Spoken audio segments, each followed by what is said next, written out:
Hey guys, so I was away for almost 3 weeks, I think, on this channel, and I just need to be better organized and better of a planner for this channel. I'm just not. Wow, they're really stomping around up there. Anyway, I went on a little vacation to Colorado, which was absolutely amazing and beautiful. If you live in Colorado, I am so jealous. It is a gorgeous state. And of course, while I was in Colorado, I went and visited the Stanley Hotel, which, in case you don't know, is where Stephen King was inspired to write not only The Shining, but also Pet Sematary. So that was really exciting. I have a ton of vlog footage of that. I'll link it up here if you want to see my beautiful trip to Colorado. So the next order of business before we get into the video is I wanted to tell you guys that I'm going to be hosting an early screening of Scary Stories to Tell in the Dark next week. I'm very nervous. Public speaking, not my thing, but I'm super excited and honored to be able to host something like that and to like be a part of it. I'm so excited. It's going to be next Wednesday at 7 p.m. in Sacramento. I'll have the information linked down below, but all the tickets are gone. I'm sorry. I was not anticipating all 40 tickets that I had reserved for my viewers to be gone before I uploaded this video. I had no idea they would go that fast. There may be a few extra tickets that I can reserve, so make sure to follow me on Instagram if you want a chance at that, because the whole thing was I'm gonna post this video and then you guys can go snag them, but that just didn't happen. So if you're in Sacramento or around the area and can get to Sacramento on Wednesday, the 7th of August, and make sure to follow me on Instagram. I will post as soon as I know more information if I can get more tickets. So that means that you will get a review of Scary Stories before it comes out in theaters. And I will do spoiler and no spoiler review sections in that video. So now let's get into the main topic of today's video, which is horror I've been watching lately. Now, I am so behind. Obviously, this is not all the horror I've been watching. I just can't go over all the horror I've been watching, but I decided to pick the top 4 horror movies that I've seen in the last few months that you guys have requested most frequently. So you guys want to hear my opinions about these movies, I am here to tell you about them. So the 4 movies we're going to be covering in today's video are Brightburn, The Perfection, The Silence, and Crawl. We're going to start with Brightburn because I feel like that's the one I least remember, so it's probably going to be kind of the shortest review. This had a late May release, so obviously I'm very behind. So Brightburn was produced by James Gunn, who has done horror in the past with Slither, and he's also done Guardians of the Galaxy, so he's done superhero. So with this concept of Brightburn being superhero horror movie, I think that got everyone excited, including me, because it's kind of a new concept and it's a really interesting idea. I don't know if it's totally original necessarily, but in this kind of storyline of the evil Superman, I think it's pretty original. Correct me if I'm wrong, maybe there's something obscure I'm not thinking of. So James Gunn is experienced in both the superhero and horror genres, so I assumed that it would be good on both ends. It wasn't like a horror director trying to do superhero or vice versa. So the storyline of Brightburn is pretty much your typical Superman story of a child landing from outer space onto Earth. And he starts to slowly realize that he has powers. However, in Brightburn, obviously his powers are evil. So the trailer is really what got me excited for this movie because it looked really dark, and I really loved the scene where he attacks the lady in the diner. If you've seen the trailer or the movie, you know which scene I'm talking about. He like speed runs to her and it looks really scary. I love that kind of effect of like fast, I don't know. However, that being said, that was pretty much the coolest part in the movie as well. And there's this phenomenon happening with a lot of movies where they just put all of the best parts of the movie in the trailer. Oh, passing through. I know she does not want to be on camera right now. Yeah, so movies nowadays are just putting all the best parts in the trailer, and it's really disappointing when they do that, because when you watch the movie, even if those parts were cool in the movie, you kind of gloss over them when you're thinking about it, because it's like you had already seen it in the trailer, so it's like you already saw the movie essentially. Also, I cannot tell you the amount of times I saw that damn scene with the eyeball and like the glass in the eyeball. First of all, it's been done a lot, you know, the eyeball thing, but this movie's definitely one of those movies where they kept showing that trailer everywhere. I was seeing ads for it, it was on Twitter, so I saw that scene so many times, and by the time I actually got to watch the movie, I was desensitized to that scene and could care less. I was just waiting for it to be over with because I had already seen that whole entire scene in a trailer. My YouTube plaque right now is reflecting the sun onto my face. I don't know if you can see it, but every time I look, it's blinding. I just didn't enjoy Brightburn as much as I thought that I was going to because of who directed it, who was in it, the concept, everything like that. I thought it was gonna be really good and dark, and it just wasn't really that dark. I think they could have pushed it a little bit more, especially since they had the R rating, and I don't know. So next up, we're going to talk about The Perfection, which I was requested so much by you guys to review this movie, and I understand why, because it is a very unique Netflix original, which I believe kind of dropped out of nowhere. I don't remember seeing a trailer before I saw it on Netflix. It just kind of was available on Netflix all of a sudden, and I decided to watch it, and I was like, what's this? And I just clicked play, not knowing anything about it or knowing what I was getting into, which is probably for the best, honestly. This also came out at the end of May, ironically on the same day as Brightburn. Honestly, The Perfection is like 3 movies in one movie. There are more twists than an M. Night Shyamalan movie. So this stars Allison Williams from Get Out and Logan Browning, and honestly the acting in this was phenomenal. It's probably one of the best things it had going for it. So it follows a cellist prodigy named Charlotte who goes and visits her mentor and his newest prodigy named Lizzie, and they kind of hit it off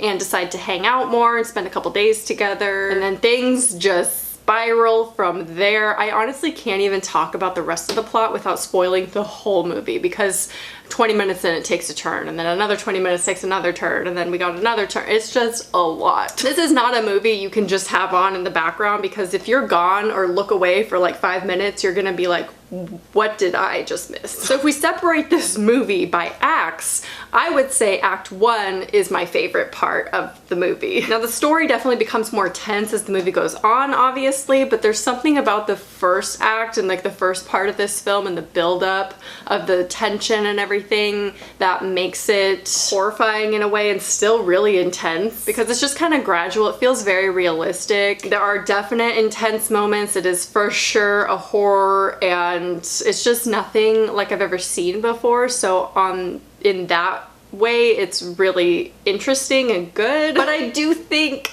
it's overhyped. My first reaction to it was, what did I just watch? And I was a little bit disappointed. I know that's like not what most people felt after watching it. I think a lot of people's minds were blown, but I think it's just like a genre of horror that's like tries to be really, really weird and throws in a lot of twists, and I think there's just one too many things happening in this movie, like one too many twists. I saw so many people after the movie hyping it up so much, and I was like, did I miss something? Like, am I just not getting the hype? Which I guess that happens sometimes. You know, there are people who don't like Jordan Peele movies, and tons of people rave about them, including myself. I'd say as far as Netflix horror goes, it has like an odd charm, and it gets really weird. So it's nice to see a movie like this be on such a mainstream platform that tons of people can watch. I just don't know if everyone's going to be as into it. There are so many aspects of this movie that I did love, but it's just not gonna be my favorite Netflix original, which is coming, by the way. That video of all my favorite Netflix originals, it's coming. Next, we're gonna talk about another Netflix original called The Silence. This was released back in early April. It took me months to watch this, so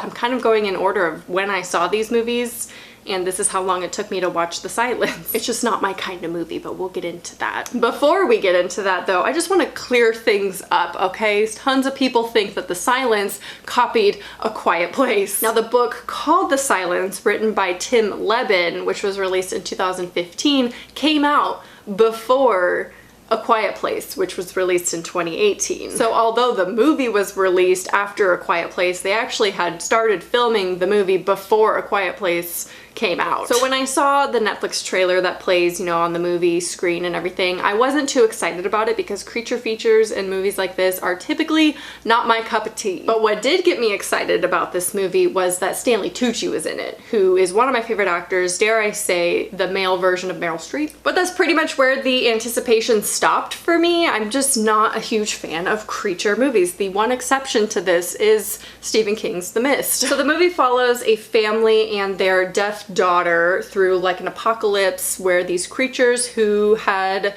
been living in caves for millions of years, evolving to attack based on sound because they did not have sight, they're released and are hunting people, right? So the concept alone not realistic, because there's so many other ways that you could like capture the creatures or throw them off. If they're just drawn to sound, it's like you can make sound with so many things and walk away. Like, I don't think that the creatures looked that good in my opinion. Even in the preview, I was like, it doesn't look that great. You can tell they're like heavily CGI'd, which is fine when creatures are CG, obviously, because it's like they're not gonna craft them and like have puppets or whatever. But there wasn't really practical effects in this, and I just felt like the creatures looked a little too fake, and that just took me way out of it. I already don't like these movies as far as like scare factor, because it's just not scary to me, let alone the monsters looking bad. It like really takes me out of it. I think The Silence is the most disappointing movie in today's video as far as the four. Although I didn't have like hopes for it or anything. I watched it out of obligation just to see what was going on, what everyone was talking about. I just thought that the plot and the character development were pretty weak, and obviously I don't like the creature features, so. Ironically, it has the same director as Annabelle, so do with that what you will. And lastly, the last movie we're going to be talking about in today's video is Crawl, which is the one I saw the most recently, being this morning. This is another movie that I kind of saw out of obligation. I wasn't that excited going into the theater to see this.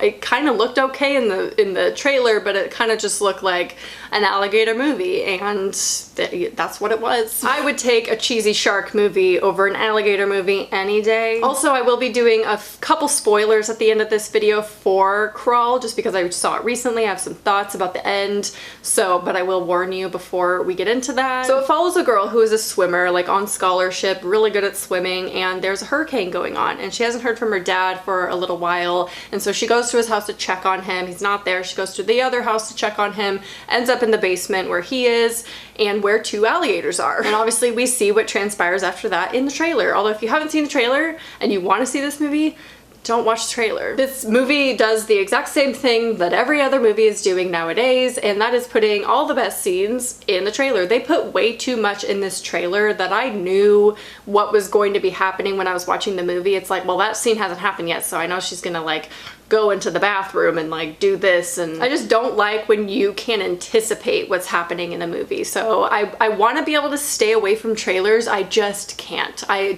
have no self-control when it comes to trailers. I just have so much trust in the people who edit the trailers to leave a little bit to be desired in the movie, and there are so many times this year that I've been disappointed. That being said though, this is a straightforward movie. What you think is gonna happen probably does. It's an alligator movie. So, I mean, there's really no underlying like layers to this movie. There's no twists, obviously. It just is what it is. What you see in the trailer is what you're getting in the movie. Now, with that being said, I did enjoy it. Like, there was some level of tension when I was watching the film. It's also a very short movie, which is nice. They knew how to edit it to make it good without dragging it out too long. It was an hour and 27 minutes, so it's very consumable and enjoyable in that sense if you're just looking for like a quick horror. There were quite a few jump scares though, which some are to be expected. Like if a tree bursts through your window in a hurricane, you're probably gonna jump, and so I understand some of the jump scares that are put into this movie. I do think there's one too many. That's to be expected though with a movie like this. They're gonna put that in there as, you know, scare factor, shock factor. I did think that the gore and the practical effects were really good, actually. Even the CG alligators looked pretty good. You could tell that they were CG'd at times. They might have even used real alligators at some point in the filmmaking process, because sometimes it looked really good. But the gore was on point. I'm pretty sure all of that was practical. So that kind of made it feel more real. It didn't take you out of it or anything. This movie does, though, have a super cheesy subplot about her and her relationship with her dad. I'm not really a fan of that. Sometimes the writing was comical, which I hate saying that because it's supposed to be like loving and like emotional, and it was, but the writing of it was just a little too much. So it's a very cheesy movie though. Like, I think you can kind of go into that expecting that. I would definitely say skip it in theaters, but see it when it comes out if you're a fan of these kind of movies, or if you like the actors that are in it, or if you like shark movies. It's kind of similar. So, but don't, you know, go see it in theaters. It's not worth it. So I'm going to talk about a couple spoilers about the end of Crawl that I did not like. So if you don't want to know it, and you haven't seen it yet, then stop watching now. Unless you don't care about the movie, then feel free to keep watching. Do you? I don't like that her dad or her did not die. Why didn't they die? You know how many times they were attacked by alligators and constantly submerged in water, yet no one bled out? Her dad almost drowned. Sure, you thought he was gonna die. I thought for sure he was gonna die, and I was like, cool. But no, they're rescued, and I just don't think that that's very realistic in the situation that they were in. Oh, also, don't worry, the dog survives, which I was very nervous. I was like, I'm about to see a dog die in this movie. I do not want to see that. But it lives, so just if that's something you care about. The only animals that you see die in this movie are alligators, which I did not enjoy watching at all because I love all animals. It felt less and less realistic as the movie went on, honestly, because I get that she's like a good swimmer and everything, but she was struggling in the beginning with her swimming in the beginning of the movie, and then somehow she got the strength to swim faster than all 4 gators chasing her. And like, just because you're a good swimmer doesn't mean you can outswim Mother Nature. So that's Crawl, basically. I mean, I didn't really expect anything going into it, but it's exactly what I expected it to be. If you've seen the trailer, you've seen pretty much the whole movie, except they get rescued in the end, so nothing really bad happens. There are other death scenes though, which are cool, and those scenes are pretty gory and they get pretty dark, like when they're dying and things like that. It's pretty graphic, so I like that they put those in there because that made it feel realistic, and the fact that her and her dad didn't die, I can kind of deal with because we do get a lot of other death scenes. I hate that all 4 of the movies that I talked about in today's video, I'm like, disappointed, but that's to be expected. Sometimes that happens. I still think that the best horror of the year is yet to come. So that is it for my thoughts on these 4 movies. Let me know if you still like these kind of longer style videos where I kind of just put all my thoughts about like 4 or 5 different movies into one video, just to compact it so I don't have to do like separate reviews because they don't always deserve it. And also, it's been so long, the hype died down, so I'm just gonna throw them all in here. All 4 were great. Sorry, I said it. Anyway, I hope you guys liked today's video, and I will talk to you soon. Bye.